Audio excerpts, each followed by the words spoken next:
नमस्कार मंडळी, कसे आहात सगळे? आज आम्हाला बनवायचा होता हिरव्या वाटणातला मटार राईस, म्हणून इकडे सगळी तयारी चालू होती. आज चिनूचे बाबा घरी होते म्हणून त्यांना म्हटलं चला आता थोडी मदत करून द्या.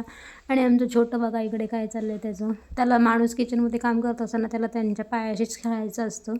मग इकडे मस्तपैकी आज कोशिंबीर पण करायची होती, कारण मटार भातासोबत कोशिंबीर छान लागते, म्हणून इकडे त्यांनी सगळं चिरून वगैरे ठेवलं होतं आणि त्यांनीच कोशिंबीर बनवली. मस्तपैकी फ्रीजमध्ये ठेवून दिली. आणि मग मी इकडेच तयारी करत होते, आपलं वाटण वगैरे करून घेतलं होतं. आणि ह्याची रेसिपी मी ऑलरेडी फेसबुकवर आणि यूट्यूबवरती टाकलेली आहे. खूप छान लागतो हिरव्या वाटणातला मटार भात. नक्की करून बघा एक दिवस. म्हणजे आता कसं बाजारात मटार स्वस्त झाले त्यामुळे करायला काहीच हरकत नाही.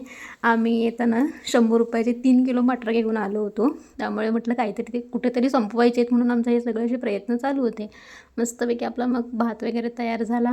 आणि मग नंतर आम्ही चिनूसोबत थोडा वेळ घालवला. हा असा आपला वाटणातला तयार भात होतो.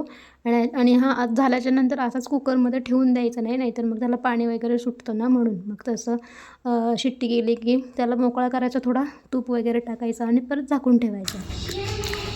कसं झालं आहे नाही समजत.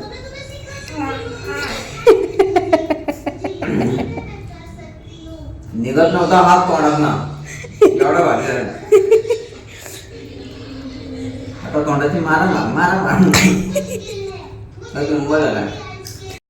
चला मंडळी, या जेवायला. आता आम्ही मस्तपैकी जेवण करतो आणि मग भेटूया आपण नेक्स्ट व्हिडिओमध्ये. तोपर्यंत बाय बाय.